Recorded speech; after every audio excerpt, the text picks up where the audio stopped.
me about Melvin Johnson. What do you mean? What type of person he is, and what he means to this program? Yeah, Mel's been great. He's been rock solid, steady for us all season. It's great to have him, in the individual record books with the 3-point record, and he's just been phenomenal for us. It's fun as a coach to see guys grow up as they come through the program, see guys get better as a basketball player, become great people, become people are going to be very successful, be great alumni. VCU and Melvin will certainly be that. It'll be sad to see him go tomorrow. I was talking with his mom and texting with his sister this morning, and be sad to see him go. But he's just done an unbelievable job. We wouldn't be in any sort of position to play for anything down the stretch here if it wasn't for him. It wasn't for his play, his leadership, what he's done here this season. So, he's one of the best players to play here, and he'll be sorely missed. But we need to do everything we can to send him out on the right note tomorrow night. Send him out on a high note. Were you part of his recruiting at all? Yeah, I was here when we recruited him. Yeah. I know that expectations are funny for both coaches and players, but when you were bringing him in here, Yeah, we knew an idea of what. Yeah, we knew he was a really good player. I mean, he was wired to score. There's certain people when you recruit them, you just know are kind of wired to score. He was like that. Travion Graham was like that. The kid Samir that we have now, he's like that. You just kind of you have a knack sometimes where those are kind of easy guys to spot. You just know when you watch them in AAU, they just score, no matter where they're playing, what they're doing. And you knew that about Mel. So now, did you know he's going to break the 3-point? No, you don't know all that sort of stuff. But you knew he's going to score a lot of points for us and get a lot of buckets for us. And about tomorrow night, what can we expect from Davidson? Hopefully we can play the whole game like we did the first half at their place. Well, with the exception of the last minute and a half or so of the first half, it kind of got away from us there. Mark was down there. It was they're playing. They've changed what they do a little bit. They're still basically doing the same stuff, but they're playing a little bit differently. They're shooting even more threes. About 45% of their shots are from three. They're a really good free throw shooting team as well, 13th in the country in free throw percentage, about 76%, 18th in the amount of 3-point shots they take per field goal attempt. So, they shoot a bunch of threes. Anytime you got a team like that, they're very, very dangerous, and they've got very, very good 3-point shooters. So we need to do a good job there. They're even taking more threes than they were when we played them the first time. And, we need to do a great job of locking down the 3-point line. We did a good job of getting to them in the paint last time, as Tim alluded to yesterday. We did a really nice job in the paint. We outscored them 46-20 in the paint, I believe. Is that right, Tim? Something like that. But we pounded them in the paint pretty good. So, we need to do a good job of that. And but if you're pounding them in the paint and you're trading twos for threes, you don't have to be a math major. That's going to add up pretty quickly in their favor. So you got to guard 3-point line and be able to establish some sort of inside game. I thought that was key on Saturday at George Washington. We were able to establish Mo down low, and that helped open some other things up. Coach, you mentioned the 3-pointers. They're taking a little bit more, but in addition to that, are they doing have they made more adjustments and that jump out off the tape at you since you're? Well, they've changed some of their personnel. They're playing more of their shooters. They're playing Regal a little bit more. He didn't play much the first time we played him, 32. They're playing him at the 3. They're playing him at the 4. He's just a good shooter. So you have to guard him. You got to chase him around on all their actions. They're playing really early on when we played them, they were playing Gibbs almost exclusively at point guard and Sullivan at the 2. Now they're playing Sullivan at point guard, moving Gibbs off the ball some, get him in some more screening action. They've changed what they're doing a little bit.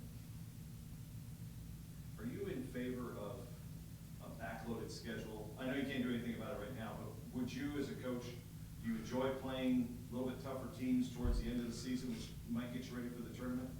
Yeah, you got to play the schedule as it's drawn out. So you never know. You never know. The league doesn't know. St. Joe's, I think, was picked 8th, and they were our second game. That was a tough game. St. Bonaventure was picked 9th. They're going to be in they get a bye. So, you just never know. Some teams were expected to be a little bit better, and they weren't as good. So I mean, it's hard to.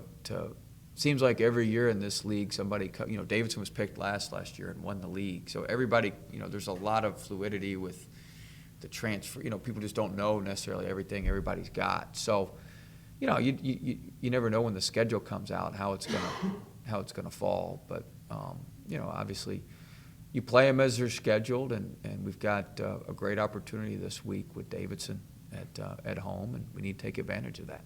It's a top 100 game on our home court, and has us an opportunity to get another top 100 win, which are very, very, very, very good this time of year.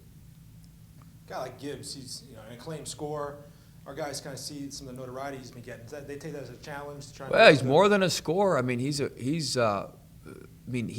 like, I look at usage rates and all sorts of efficiency stuff. He's like off the charts in our league. He's by far the best offensive player in our league, and like the next guy's a ways behind him. So, I mean, he assists on a lot of their baskets. He scores a lot of their baskets.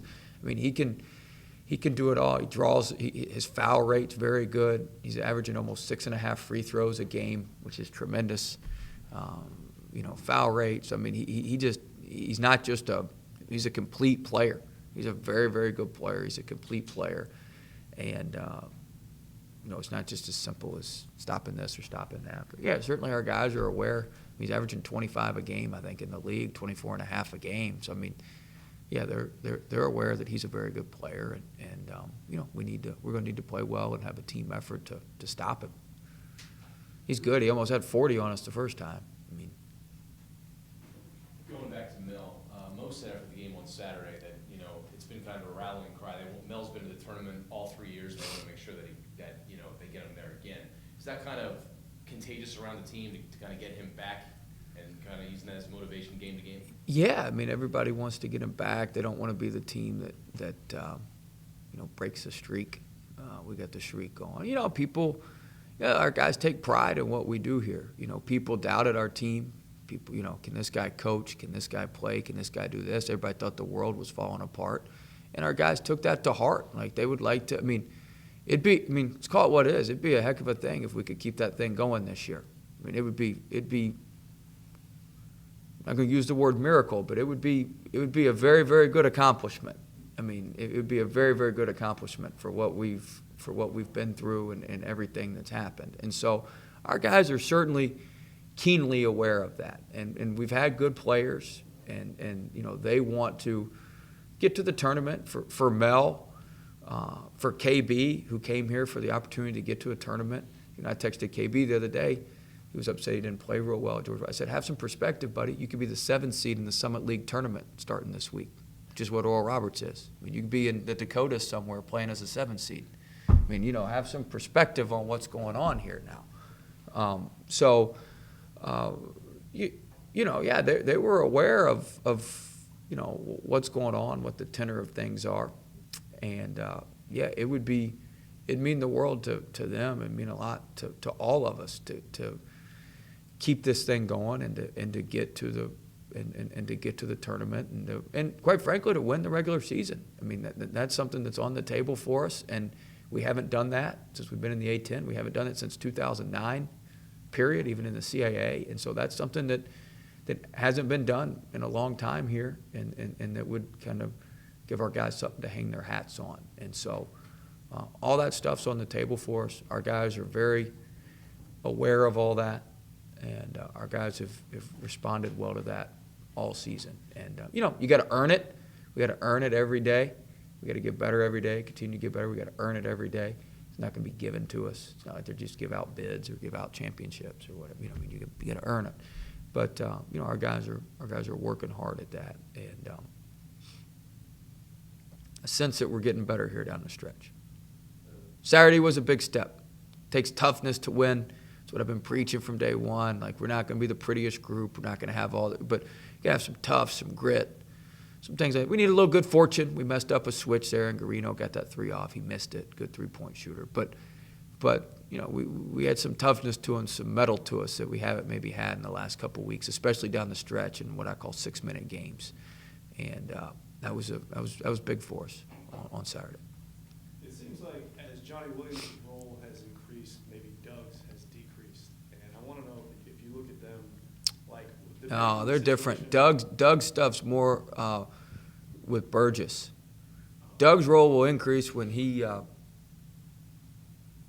role will increase here down the stretch probably a little bit. He's starting to do the right stuff again. He's starting to work on his game, starting to you got to work yourself out of things. And if things are even between two people, I'm going to go with the one who works the hardest, because that's the one I believe is going to have the most breaks and is going to have the best opportunity to hit the shot. Thus, Jordan Burgess nails a corner three at George Washington. All right? It's not rocket science. So Doug's figured out that, hey, I probably need to work a little bit harder. And he shot twice on Sunday, came back in at midnight, shot on Sunday. He worked hard on his game yesterday. And I'm not saying it's going to happen on Wednesday, but I feel like I have a little more trust in him. And so he'll have a little bit longer leash than maybe he's had the last couple of weeks. It's the way that goes. But, yeah, his stuff doesn't really his is more with Burgess than Johnny. Is the building is open to them pretty much all, is there ever a time where they can't go in there? Or Nope. Anytime they want to go in there and work out, they can? 24/7. All you got to do is put your fingerprint. Yeah. No excuses. If you say you want to be a pro, you got everything you need. You say you want to do this, you got everything you need. No excuses. No excuses. The emotions of a senior night and the kind of hoopla of it, can it be difficult to kind of turn the page once the ball goes up and kind of get in there? Is there anything? Yeah, well, the emotion is a big part of it, but you got to prepare for both sides of it. You know, they could slap us 8-2 to start, and the emotion, it's like somebody popped the air out of the balloon. You know, I'm sure the arena will be fired up, will be sold out, obviously, again. People will be excited knowing what we've got at stake here down the stretch. So, yeah, I mean, you've got to prepare your guys for, everybody wants to, in their mind, we do some visualization techniques. We talk about visualizing things. We talk about that before every game. And, in your mind, you want to visualize everything going perfectly. Well, the reality is it probably won't go that way. It'd be nice. It'd be great. It'd be a lot of fun. But usually doesn't go that way. So, you've got to prepare for a hard-fought 40-minute game that'll be 3 possessions or less, like most conference games. Be a 6-minute game at the end of the game. Both teams have a chance to win, and you've got to be able to make some plays.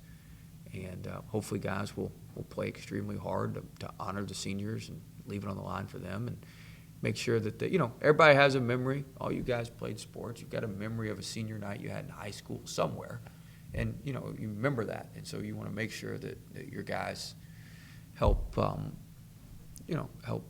and KB have a memorable senior night. Even though KB's been here only a year, I mean, this is his only senior night. It's not like Oral Roberts sent him off with the senior night last year. He was a junior. I mean, nobody, so it's not like he was, this is his one chance at it too, one opportunity at it too.